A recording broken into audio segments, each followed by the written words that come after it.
Bênção, muito bom estar aqui junto, celebrando, adorando, iniciando mais um ano. E a gente começa de novo. E eu não sei como você começa de novo. Talvez para alguns começar mais um ano é mais um ano, um peso, algo que vai ser difícil, algo que vai ser pesado, complicado. Para outros é o ano da oportunidade, do recomeço, de novas experiências, de novos desafios. E eu quero dizer para você, querido, que a minha oração tem sido para que você experimente um ano extraordinário, um ano abençoado, um ano onde você não se contente com aquilo que você somente já viveu em 2024, mas para que você possa viver experiências novas em todas as áreas da sua vida, sejam ela profissional, familiar e principalmente na sua vida com Deus. E você tem esta oportunidade. Por isso que quando a gente está no início de mais um ano, alguns desafios para o início de um novo ano, de um novo trabalho, de uma nova oportunidade, geram em nós alguns sentimentos, alguns desafios. E essa série de desafios que existem, ela pode nos trazer ânimo ou pode nos trazer pavor. Depende de como você olha isso. É por isso que para algumas pessoas, esse início de mais um ano, começar de novo é um momento de incertezas. Eu não sei o que me aguarda no futuro. Eu não sei como vai ser. Talvez pessoas que tiveram uma experiência muito negativa no ano passado com relação à saúde, algumas questões familiares, desemprego, podem não ter uma expectativa tão alta para este ano, porque há essas incertezas, algumas perguntas, alguns questionamentos que elas fazem.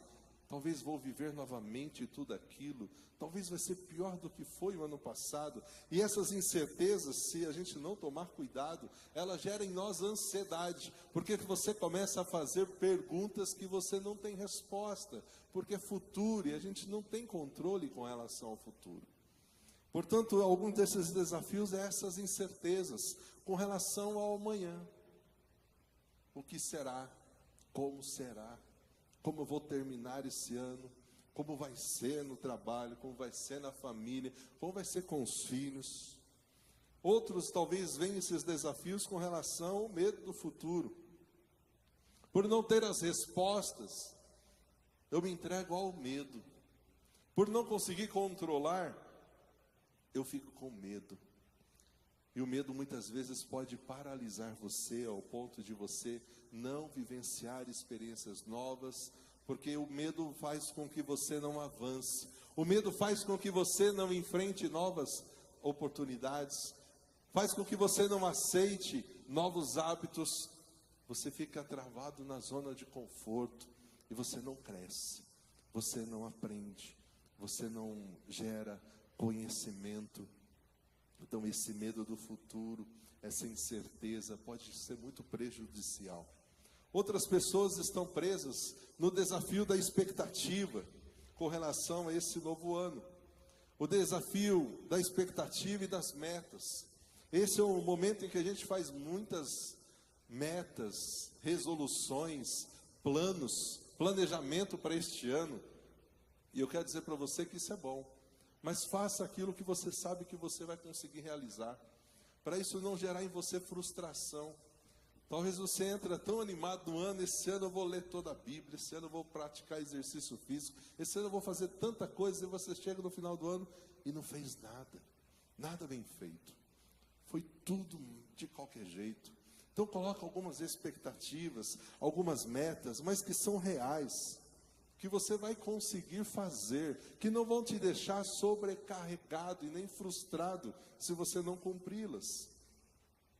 Porque a gente já está nessa pressão de sempre fazer mais, de sempre alcançar mais, e talvez você traz isso para você.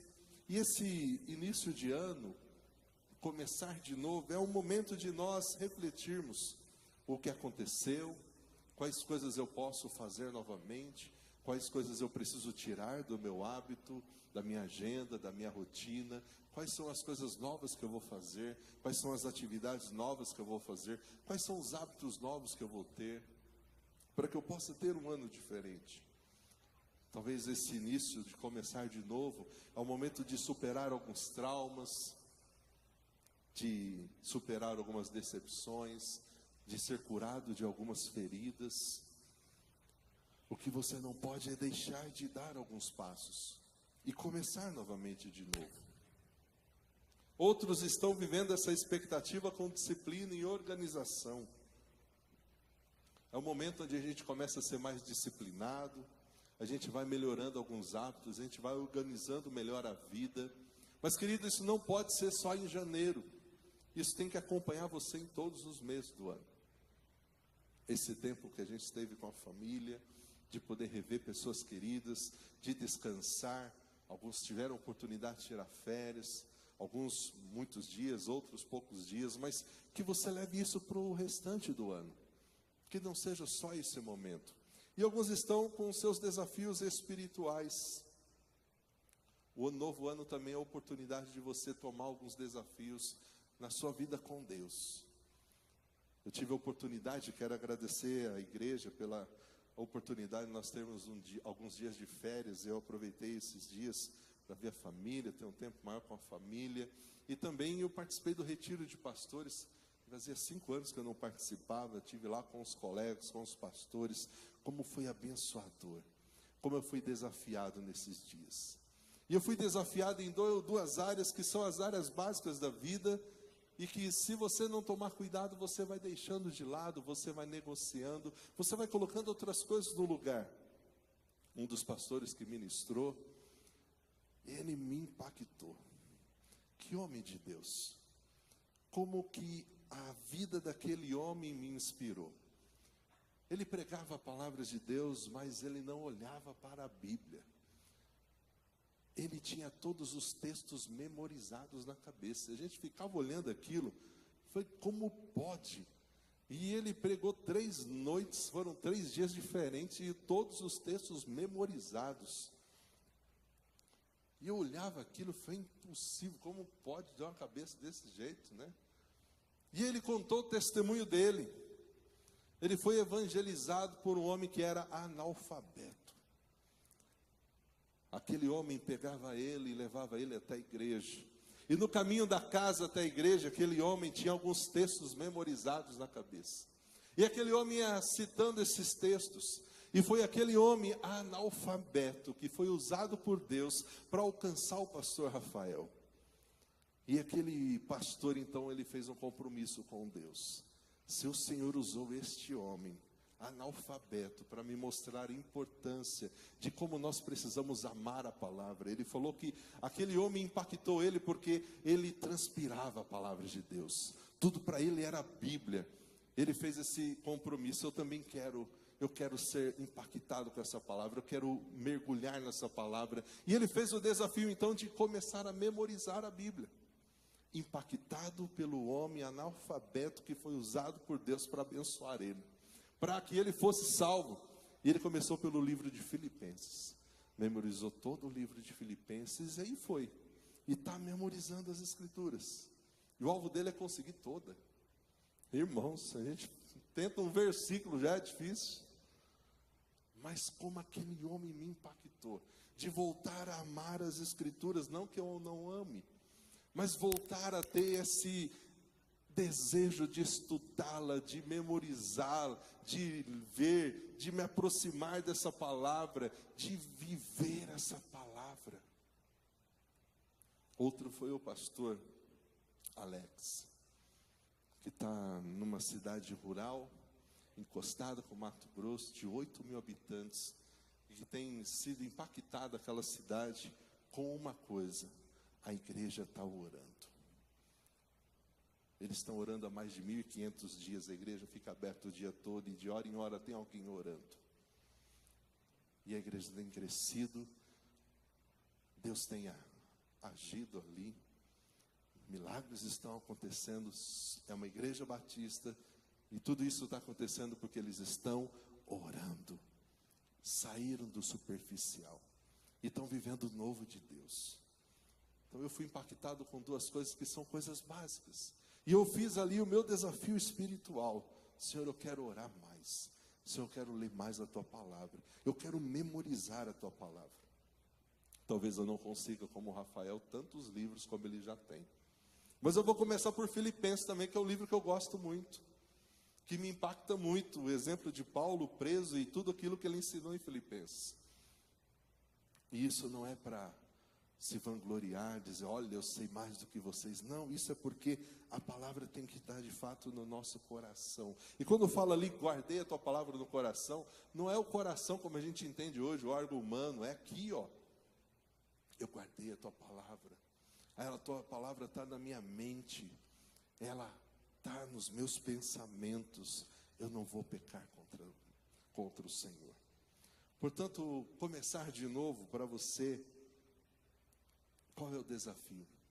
A incerteza, o medo com relação ao futuro, as suas expectativas e metas, sua vida mais disciplinada e mais organizada, ou os desafios espirituais?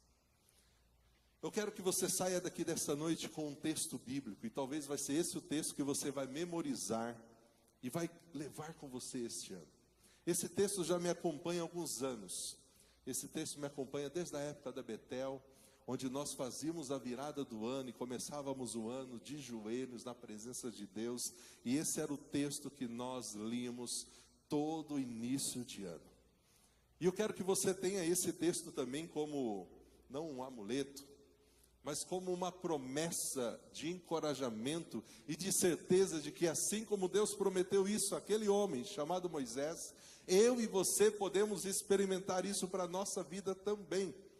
É um texto que está lá em Deuteronômio, capítulo 31. A gente vai ler do 1 ao 8. O contexto aqui desse texto é que Moisés está fazendo um discurso de despedida ao povo de Israel. Antes dele morrer, ele faz um discurso de despedida. Ele entende que o seu tempo de liderança chegou ao fim. Ele entende que agora é um novo líder que vai assumir aquela responsabilidade. Ele apresenta Josué ao povo. Ele diz ao povo, agora vocês vão ter Josué como líder de vocês. Eu não vou poder estar na terra prometida. E ele sabia que ele não era só por conta da idade, é porque ele desobedeceu a Deus. E Deus então disse, você não entrará na terra. Ele só teve o prazer de olhar. Mas aquele povo agora está com um novo líder. E eu fico imaginando Josué assumindo o lugar de Moisés. Como estava o coração dele. Primeiro porque ele conhecia o povo. E sabia que aquele povo não era fácil. E para conseguir a terra prometida, a terra não estava vazia, estava habitada. E chegar até lá teria os seus desafios. Então nada melhor do que Deus para trazer uma palavra de encorajamento tanto ao povo como a Josué. E essa palavra de encorajamento para aquela ocasião serve para mim e para você enquanto nós estamos começando o novo ano. Porque assim como aquele povo, assim como Josué não tinham certeza com relação ao futuro, mas tinham promessa de conquistar a terra, eu e você não temos certeza do que viveremos esse ano. Mas nós temos a certeza disso. De que esse mesmo Deus, que esteve com este povo, com Moisés, com Josué, até eles chegarem na terra prometida, é o Deus que vai estar comigo e com você em 2025. Amém? Vamos ler o texto?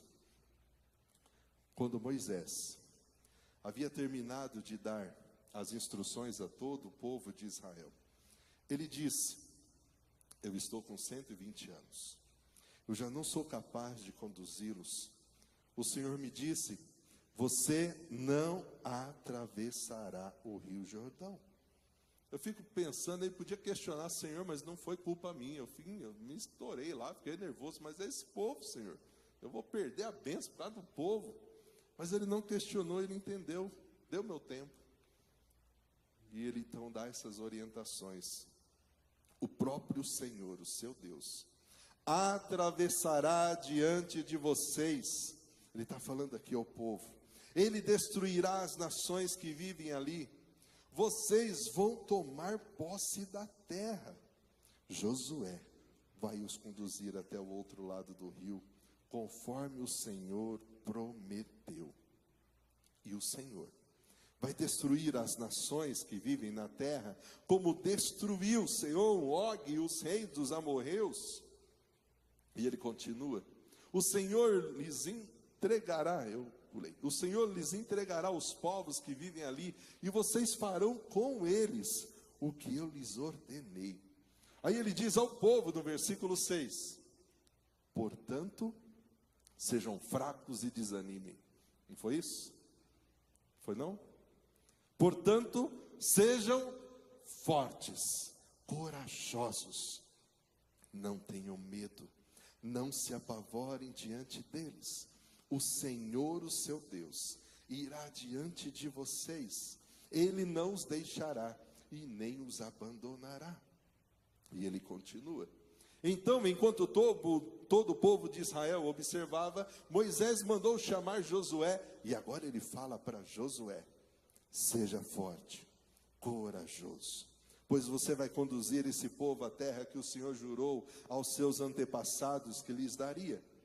Você a dividirá entre eles, a entregará como herança. Josué, não tenha medo, não desanime, pois o próprio Senhor irá diante de vocês. Ele estará com vocês, não os deixará e nem os abandonará.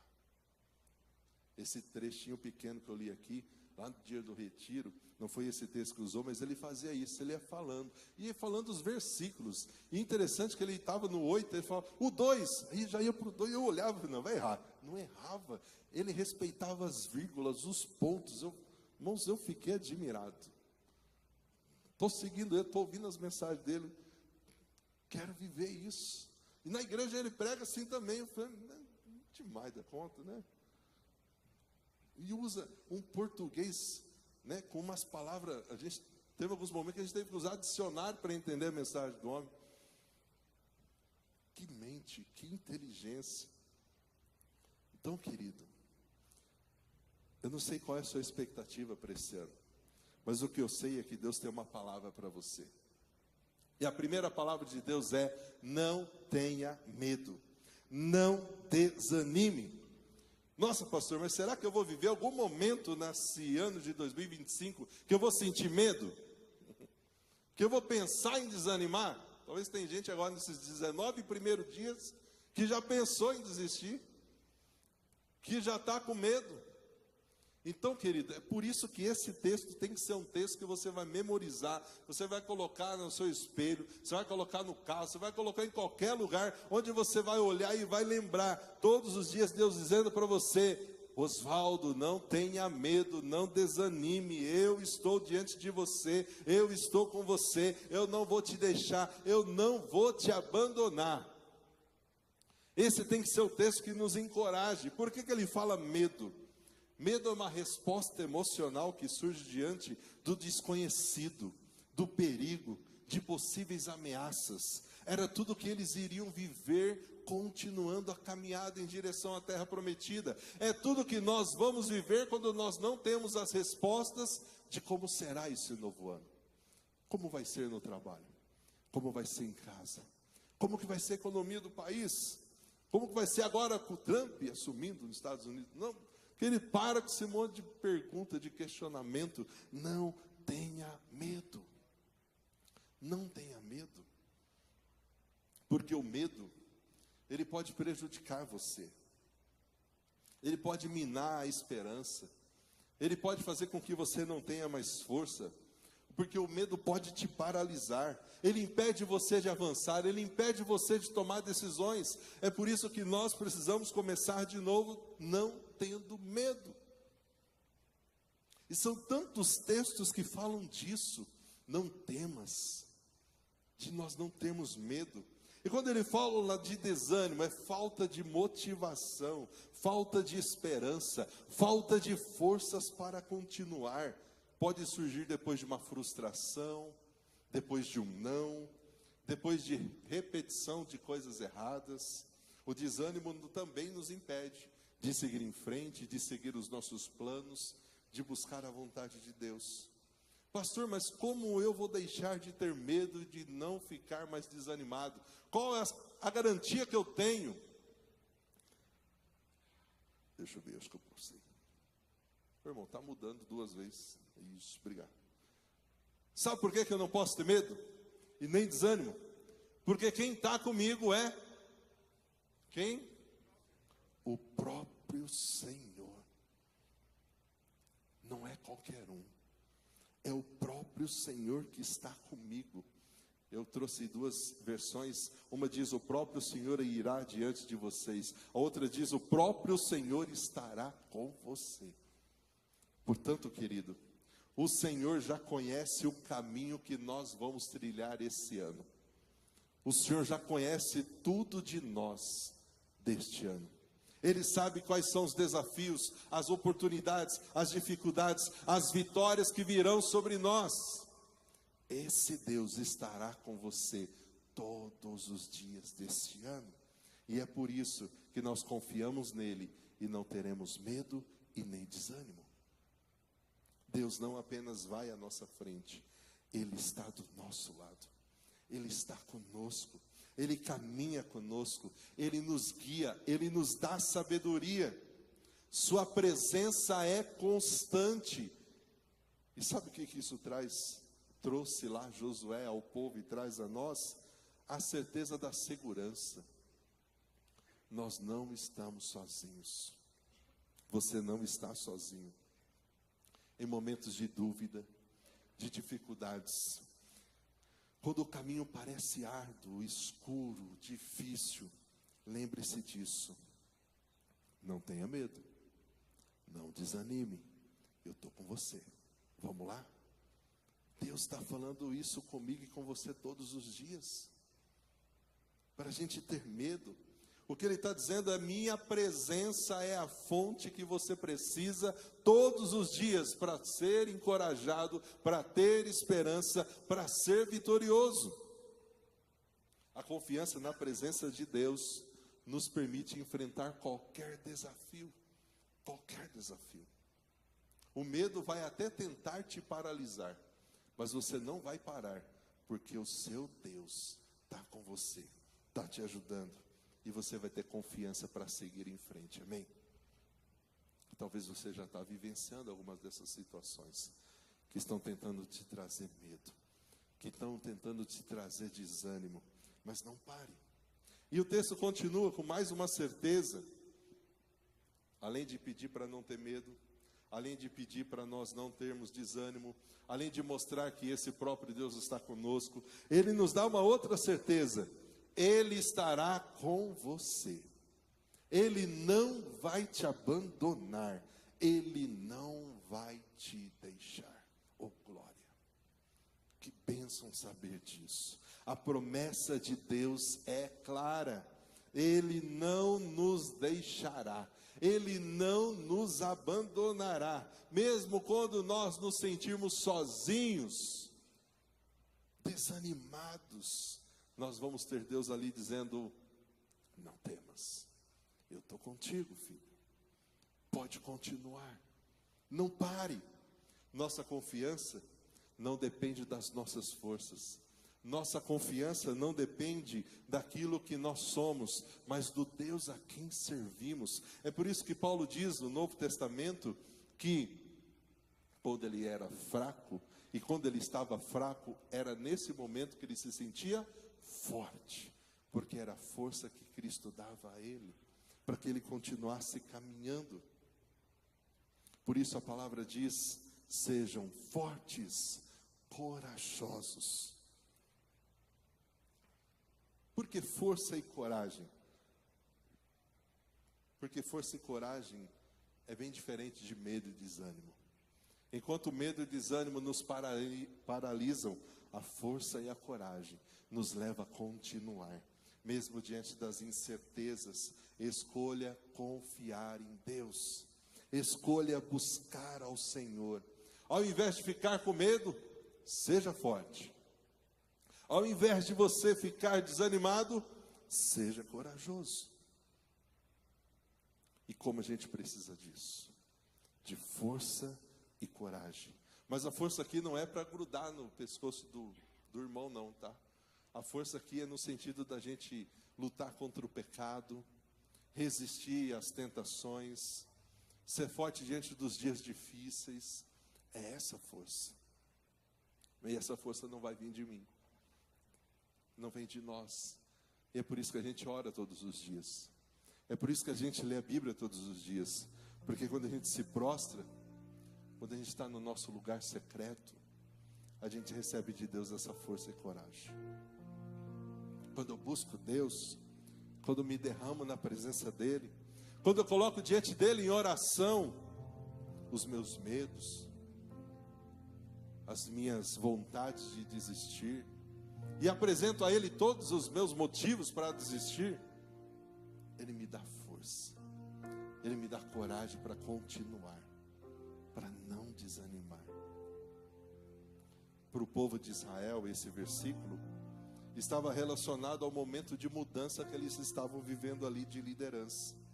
Mudando a liderança, precisavam continuar a caminhada, caminhar em direção à terra prometida, conquistar a terra prometida. Então essa daqui era a motivação, o encorajamento de Deus para eles. E para nós hoje, essa mensagem continua sendo relevante, verdadeira, porque nos lembra, seja qual for a fase da vida, nós temos a certeza de que nós temos um Deus que nos convida todos os dias a não temer nada. Eu não sei se você lembra de Salmos 46, versículo 1. Lá diz assim: Deus é o nosso refúgio e a nossa fortaleza, o nosso socorro bem presente na hora da angústia. E o versículo 2 diz: por isso nós não temeremos mal algum. Por que eu não vou temer? Porque esse Deus está diante de mim. Ele prometeu não me deixar, não me abandonar. E esse Deus é o meu refúgio, é minha fortaleza. Esse Deus está comigo todos os dias. Mas pastor, vai ter momentos difíceis, vai ter momentos complicados. E aí a gente tem que lembrar de um outro texto. Eu falei dele agora à tarde no culto. Romanos 8, 28. Vamos ler juntos? Sabemos que todas as coisas contribuem juntamente para o bem de todos aqueles que amam a Deus, dos que foram chamados de acordo com o seu propósito.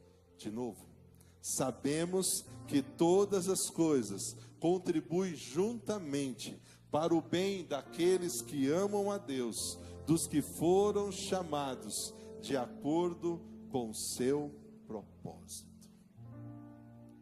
Algumas coisas a gente não vai entender. Para algumas coisas a gente não vai ter a resposta. A gente tem a certeza que Deus está conosco, que Deus não nos desampara. Ele pede força, coragem, pede para a gente tirar o medo, tirar o desânimo. Mas algumas coisas a gente não vai entender. E aí entra Romanos 8, 28. Que todas as coisas que Deus permite na nossa vida, mesmo a gente não entendendo, mesmo a gente não tendo as respostas, se essa coisa foi permitida pelo nosso Deus, é porque Ele sabe que essa situação, esse sofrimento, esse momento difícil, vai nos fazer ser mais parecidos com Jesus. Então eu vou poder ter essa certeza, que todas as coisas que eu viver esse ano, elas vão contribuir para o meu bem, porque eu sou esse amado de Deus. A primeira coisa que esse versículo está mostrando é que eu e você somos filhos amados de Deus. Ele nos ama. Ele nos ama. E por nos amar, Ele está no controle de todas as coisas. Nós não estamos sozinhos. E nós estamos num processo de ser moldado, de ser trabalhado por Deus. E nesse processo tem hora que vai doer, tem hora que não vai ser fácil. Mas eu vou lembrar todas as coisas, todas essas coisas que eu estou passando e que Deus permitiu, é para que eu seja mais parecido com Jesus. É porque Ele me ama, porque fazem parte de um plano maior. Eu sou muito limitado, os meus planos, meus projetos são muito pequenos diante do que Deus tem para mim. Sabe aquela boa obra que Deus começou em você, como diz lá em Filipenses? Essa boa obra que Deus começou em nós, Ele há de completá-la até o dia final. E nada vai impedir. Por isso que quando você lê Romanos 8, você vai ver que nada pode nos separar do amor de Deus. Nada. Em Cristo somos mais do que vencedores. Comece de novo com essa certeza de que Deus está com você. Você não está sozinho. E de que todas as coisas contribuem para o nosso bem. Para o meu bem, para o seu bem. Vamos ficar de pé? Vamos declarar isso neste momento?